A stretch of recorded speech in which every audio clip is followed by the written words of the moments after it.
Welcome back to the deep dive. Today we're looking at something pretty significant happening in European security. hmm Germany possibly acquiring Israel's Arrow-4 air defense system. Now, Germany's already a huge defense spender, right? So why this specific upgrade? Well, that's the key question, isn't it? Germany's defense spending is massive, fourth largest globally, actually pushed past India, according to CPR figures. Wow. So, yeah, any big buy, like this isn't just window shopping. It signals a real calculation about risk. And considering Arrow 4 after they already bought Arrow 3, that points to a very deliberate plan for layered defense. Absolutely. And that's our mission for you in this deep dive, using info primarily from the Eurasian Times. We want to unpack why Germany looking at Arrow-4 matters now. Exactly. What is it? Why is it important, especially with everything going on geopolitically? Right. And hopefully this gives you, our listeners, a clearer picture. If you find this useful or if it sparks questions, please do hit like, subscribe, leave a comment. We really appreciate hearing from you. You do. Okay, so first things first. The German Air Force, the Luftwaffe, they want Arrow-4. What's the story there? Right. So this started as a proposal, a recommendation from the Luftwaffe itself. Their vice chief, Lieutenant General Lutz Kohlhaas, mentioned it publicly Where was this? at the Ground-Based Air Defense Summit in Berlin, actually. He stated pretty clearly they want to acquire Arrow 4. So it's not some quiet internal memo, it's out there. Okay, a public statement from the Air Force leadership, but is it official government policy yet? Has the Defense Ministry signed off? Ah, that's the important bit. No, not yet. The Luftwaffe has told the German Ministry of Defense, and they've told Israel. But the ministry itself, they haven't given the official okay. So still a proposal stage, really. No timelines, no budget confirmed, none of that. Exactly. It's a significant proposal, definitely. Yeah. But the nuts and bolts, contracts, costs, when that's all still up in the air. Understood. So why the push from the Luftwaffe then? What's the rationale behind wanting Arrow-4 specifically? Fundamentally, it's about covering all the bases, altitude-wise. Yeah. They see Arrow 3 and Arrow 4 as complementary, working together to seal off the entire air defense spectrum. And there's an urgency to this. Oh, absolutely. The security situation in Europe. Oh, yeah. The Russian invasion of Ukraine is the big driver here. Yeah. It's made everything feel much more immediate, much more real. And Germany's role as a NATO hub adds to that pressure. Definitely. Germany is a key logistical center for NATO. So protecting its own airspace isn't just about Germany. It's crucial for the alliance's ability to operate. This need for operational air defense is, well, urgent. That makes sense. How does this fit into their wider strategy, like that European Sky Shield initiative, ESI, Right, ESI. It fits perfectly, actually. Yeah. ESI is all about European nations working together to build this multi-layered air defense. And a big focus for ESI and also for NATO's broader IAMD framework. IME beam. Integrated Air and Missile Defense. Sorry, acronyms. No worries. Both ESI and IAMD are really zeroing in on hypersonic defense. That's where a system like Arrow 4, designed for those kinds of advanced threats, becomes really attractive. It slots right into that bigger European picture.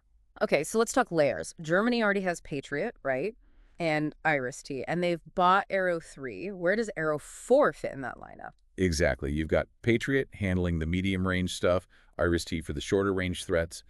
Arrow 3 is the high-altitude exo-atmospheric interceptor hitting missiles way up there outside the atmosphere in their mid-course phase. Right, in space, basically. Pretty much. Arrow 4 seems designed to add that next critical layer, likely focusing on the endo-atmospheric phase. That's when missiles are coming back down into the atmosphere. Which is a tougher target. It can be, yes. Yes. Especially for maneuvering warheads. Yeah. So Arrow 4 potentially fills a gap there, making the overall shield much more robust.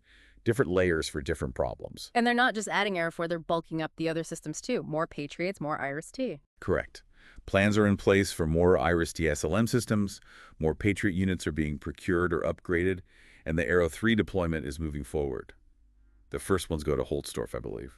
And the Eurasian Times mentions something like 29 systems overall. That sounds like a huge buildup.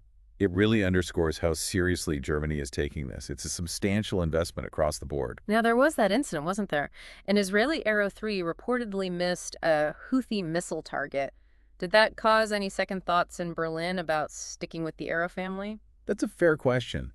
You'd think a reported miss like that, especially being publicized, might make a buyer hesitate, wouldn't you? You might, yeah. But the fact that the Luftwaffe is now recommending Arrow 4 right after that incident, Yeah. well, it suggests they still have a lot of confidence in the overall Israeli technology. So they see it as a rare occurrence. Seems so. The Eurasian Times piece called it a rare miss. It looks like Berlin's assessment is that the core tech is sound, and they're sticking with it for this advanced capability. It shows judging these complex systems isn't simple. Definitely not. Okay, so let's zoom in on Arrow-4 itself.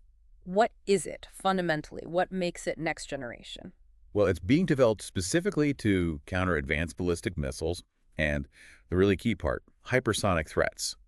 The big differentiator is this planned endo-exoatmospheric capability. Meaning it can hit targets both inside and outside the atmosphere. That's the idea. Unlike Arrow-3, which is primarily exoatmospheric, Arrow-4 aims to operate in both domains. So more flexible. Potentially, yes. Hmm? The main focus seems to be endoatmospheric, catching things on the way down, but with a secondary capability just outside the atmosphere too, in the lower exo range. It offers more engagement options. Creates a more adaptable defense. And who's actually building this thing? It's a joint project. You've got Yeah. the Israel Missile Defense Organization, the IMDO, working with the U.S. Missile Defense Agency. They started hashing out concepts back in 2017 or so. And development kicked off properly. Yeah. Formal development was announced February 2021, which, lines up with when concerns about certain countries, particularly Iran's long-range missile programs, really started ramping up globally. Okay, so capabilities. What can Arrow-4 actually do against threats like hypersonic missiles from, say, Russia? That's the core selling point, really. It's designed to handle advanced ballistic missiles, those super-fast, maneuverable hypersonic weapons, maybe even systems carrying nuclear payloads.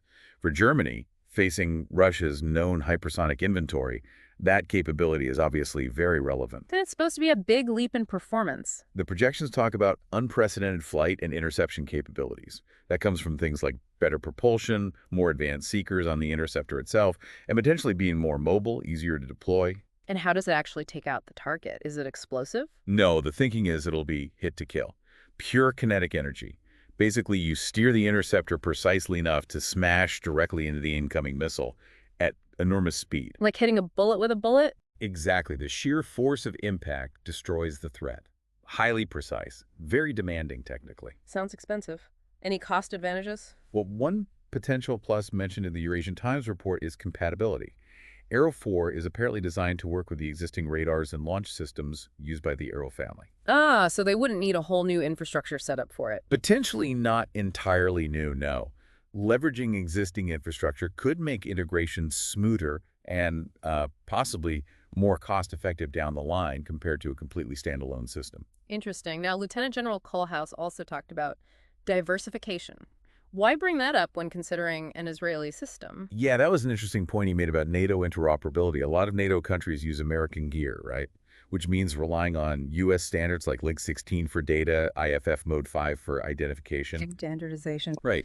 His argument was that relying too heavily on one source, one set of standards, creates dependencies. So looking at systems from partners like Israel, alongside buying U.S. systems like Patriots and F-35s, provides a bit more strategic flexibility. Sort of hedging their bets technologically, not putting all eggs in the U.S. basket. Something like that, yeah. It's about maintaining some autonomy and resilience within the alliance by not being solely dependent on one nation's technology and standards for critical capabilities. It adds another layer to the strategic thinking. That makes a lot of sense, actually. It's not just about the missile, it's about the whole ecosystem. Okay, let's try and tie this all together. What are the main takeaways from Germany considering Arrow-4? Okay, well, first, it's clearly a major move to seriously bolster Germany's layered air defenses. This is a direct reaction to evolving threats, especially those hypersonic missiles. And importantly, they're doing this even after that reported Arrow-3 hiccup, showing pretty strong faith in the underlying Israeli tech. Right. Point one, serious upgrade, threat-driven. Second, it reflects that wider European trend, more defense spending, more collaboration like ESSI, trying to build a more integrated, resilient defense posture across the continent. It's not happening in isolation. Point two, part of a bigger European defense push. And third, it highlights those tricky strategic dimensions, like diversifying suppliers to manage dependencies within NATO and enhance overall flexibility. For anyone following defense policy, or for those preparing for exams like the UPSC, this hits on international relations, defense tech, strategy. It's a really rich case study. Absolutely. Lots of interconnected things there. So, building on that, here's a final thought for you, our listeners. As missile tech keeps racing ahead and European defense gets more integrated through things like ESSI, how could adding systems like Arrow-4 actually change air defense thinking, the doctrines, and maybe even international security dynamics? Hmm. And what are the deeper implications, the good and the bad, of relying on these international partnerships for technology that is just so critical, so sensitive? Something to chew on. Definitely a lot to think about there. Indeed. Thanks for joining us for this deep dive today.